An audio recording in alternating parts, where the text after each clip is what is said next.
అందరికీ నమస్కారం. అమ్మ అంటే ఆప్యాయత, అమ్మ అంటే రక్షణ. అమ్మ దుర్గమ్మ అని ఒక్కసారి మనసారా పిలిస్తే చాలు అమ్మ తన భక్తుల వద్దకు వస్తుంది. అమ్మ కరుణ ఉంటే కష్టాలు అన్నీ తీరిపోతాయి, జీవితం ఆనందంతో నిండిపోతుంది. ఇప్పుడు మనం నగునూరు శ్రీ దుర్గా భవానీ ఆలయం ప్రత్యేక దర్శనం చూద్దాం. ఈ ఆలయం శృంగేరికి సంబంధించిన శంకర మఠం. తెలంగాణ రాష్ట్రం కరీంనగర్ జిల్లాలో నగునూరు గ్రామంలో శ్రీ దుర్గా భవానీ అమ్మ కొలువై ఉన్నారు. ఇక్కడ అమ్మవారి ఆలయాన్ని పరివార సమేత శ్రీ దుర్గా భవానీ దేవాలయం అంటారు. ఎందుకంటే ఇక్కడ దుర్గా భవానీ అమ్మవారితో పాటు అమ్మవారికి కుడి ప్రక్కన శ్రీ రాజరాజేశ్వర స్వామివారు సుందరేశ్వర స్వామిగా కొలువై ఉన్నారు. అమ్మవారికి ఎడమ పక్కన వల్లి దేవసేన సుబ్రహ్మణ్య స్వామివారు, అలాగే లక్ష్మీ గణపతి స్వామివారు కొలువై ఉన్నారు. అందుకే ఈ దేవాలయాన్ని పరివార సమేత శ్రీ దుర్గా భవానీ దేవాలయం అని పిలుస్తారు. అలాగే ఇక్కడ జగద్గురువు ఆదిశంకరాచార్యుల వారి ఆలయంతో పాటు గోశాల మరియు యాగశాల కూడా ఇక్కడ ఉన్నాయి.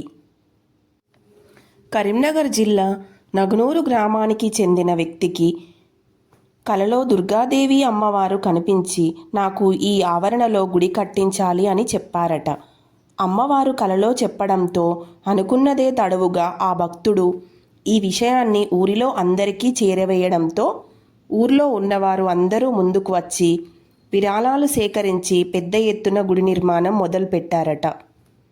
ఆ ఊరికి చెందిన ఒక భూస్వామి 5 ఎకరాల స్థలం ఇవ్వడంతో గుడిని నిర్మించి అమ్మవారిని ప్రతిష్ఠించారట. అమ్మవారి ఆలయంలో కుంకుమ పూజలు, ఒడిబియ్యాలు పోయడం మరియు ప్రతి మంగళ శుక్రవారంలో ప్రత్యేకమైన పూజలు నిర్వహించడంతో పాటు సుహాసినులు అందరూ కలిసి అమ్మవారి సన్నిధిలో సౌందర్యలహరి పారాయణం చేసి అమ్మవారి ముందు సంతోషంతో నృత్యాలు చేసి హారతులు సమర్పిస్తారు. దుర్గాదేవి శరన్నవరాత్రి ఉత్సవాల్లో భాగంగా ఇక్కడ ప్రతిరోజు పూజలు ఘనంగా జరుగుతాయి.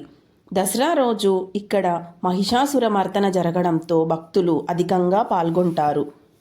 ప్రతి సంవత్సరంలో వచ్చే 4 నవరాత్రులలో పూజలు ఘనంగా నిర్వహిస్తారు. 4 నవరాత్రులు అనగా ఆషాఢ నవరాత్రులు, వసంత నవరాత్రులు మరియు దసరా నవరాత్రులు, మాఘ నవరాత్రులు. ఈ నవరాత్రులలో ఇక్కడ అత్యంత వైభవంగా పూజలు నిర్వహిస్తారు. ఇక్కడ యాగశాలలో చండీ హోమాలు కూడా నిర్వహిస్తారు. ఇక్కడ సుందరేశ్వర స్వామి వారికి మహాశివరాత్రి మరియు ఆరుద్ర నక్షత్రం రోజుల్లో ప్రత్యేకమైన అభిషేకాలు నిర్వహిస్తారు. ఆదివారం రోజున స్వామివారికి అన్నపూజ కార్యక్రమం నిర్వహిస్తారు. లక్ష్మీ గణపతి స్వామివారికి విశేషంగా సంకటహర చతుర్థి మరియు వినాయక నవరాత్రుల్లో ప్రత్యేకంగా పూజలు నిర్వహిస్తారు. వల్లీ దేవసేన సమేత సుబ్రహ్మణ్య స్వామివారి ఆలయంలో మంగళవారం మరియు కృతికా నక్షత్రంతో కూడిన రోజున కుజదోష పరిహార నివారణకు విశేషమైనటువంటి పూజలు నిర్వహిస్తారు. ఈ ఆలయంలో మరో విశేషం ఏమిటంటే 18 శక్తిపీఠాల దర్శనం. ఆదిపరాశక్తికి ఉన్న వివిధ శక్తి స్వరూపాలను పూజించే ప్రదేశాలను శక్తిపీఠాలు అంటారు. 18 శక్తిపీఠాలు ఒకే చోట దర్శనం ఇచ్చే దేవాలయం మన పరివార సమేత శ్రీ శ్రీ శ్రీ దుర్గా భవానీ మందిరం. సతీదేవి శరీరం 18 ముక్కలై 18 ప్రదేశాల్లో పడ్డాయని, వీటినే అష్టాదశ శక్తిపీఠాలు అంటారని మన పురాణాలు చెబుతున్నాయి. ఈ శక్తిపీఠాలు భారతదేశం, శ్రీలంక మరియు పాకిస్తాన్ 3 దేశాలలో ఉన్నాయి. వాటిలో ఒకటి శ్రీలంక, మరొకటి పాకిస్తాన్లో ఉండగా మిగతా 16 శక్తిపీఠాలు మన భారతదేశంలోనే ఉన్నాయి. ఈ 18 శక్తిపీఠాలు వరుసగా శ్రీ శాంకరీదేవి శ్రీలంక, కామాక్షిదేవి కంచీపురం, శృంఖలాదేవి ప్రద్యుమ్నానగరం, చాముండీదేవి మైసూర్ మరియు జోగులాంబాదేవి అలంపుర, భ్రమరాంబికాదేవి శ్రీశైలం, మహాలక్ష్మీదేవి కోల్హాపురి, ఏకవీరాదేవి మాహుర్యం, మహంకాళీదేవి ఉజ్జయిని మరియు పురుహుతికాదేవి పిఠాపురం, గిరిజాదేవి ఒడిస్సా, మాణిక్యాదేవి ద్రాక్షారామం, కామరూపాదేవి హరిక్షేత్రం మరియు మాధవేశ్వరీదేవి ప్రయాగ, వైష్ణవీదేవి జమ్మూ,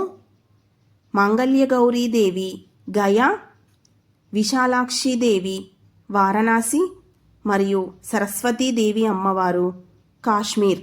ఇవి మొత్తం 18 శక్తిపీఠాలు. ఈ శక్తిపీఠాలు అమ్మవార్లను మనం ఒకే చోట దర్శనం చేసుకోవచ్చును. శ్రీ దుర్గా భవానీ ఆలయం ప్రతిరోజు ఉదయం 6 గంటల నుండి మధ్యాహ్నం 12 గంటల వరకు, అలాగే సాయంత్రం 5:30 నుండి 8 గంటల వరకు దర్శనం చేసుకోవచ్చు. ఈ ఆలయంలో ప్రత్యేక రోజులలో మరియు ప్రతి మంగళ శుక్రవారాలలో అన్నదాన కార్యక్రమం కూడా నిర్వహిస్తారు. సప్తపది అనేటటువంటి 700 మహామంత్రాలు ఎక్కడైతే అనుష్ఠానం చేయబడతాయో అక్కడ అమ్మవారి సాన్నిధ్యం తప్పక ఉంటుంది. అమ్మవారు పిలిస్తే పలుకుతారు కాబట్టి ఈ దుర్గా అమ్మవారు అందరికీ కూడా కొంగు బంగారమై నగునూరు గ్రామంలో కొలువై ఉన్నారు. చుట్టూ పచ్చని చెట్లు, సుందరమైన ప్రకృతి మధ్యలో వెలసి ఉన్న ఈ పరివార సమేత శ్రీ దుర్గా భవానీ దేవాలయం నిజంగా ఆహ్లాదభరితంగా కనిపిస్తుంది. ఇక్కడికి వచ్చే ప్రతి ఒక్కరికి అమ్మవారి దివ్య కటాక్షం లభిస్తుంది. మీరు కూడా ఈ నవరాత్రులలో ఒకసారి అమ్మవారిని తప్పక దర్శనం చేసుకోండి. మేము ఇచ్చిన ఈ మంచి సమాచారం మీకు నచ్చితే మా వీడియోను లైక్ చేయండి, మీ ఫ్రెండ్స్ మరియు ఫ్యామిలీతో షేర్ చేయండి. మా ఛానల్కి సబ్స్క్రైబ్ చేయడం మాత్రం మర్చిపోవద్దు. అమ్మ దయ ఎల్లప్పుడూ మీ అందరిపై ఉండాలని కోరుకుంటున్నాం. జై దుర్గా భవానీ దేవి.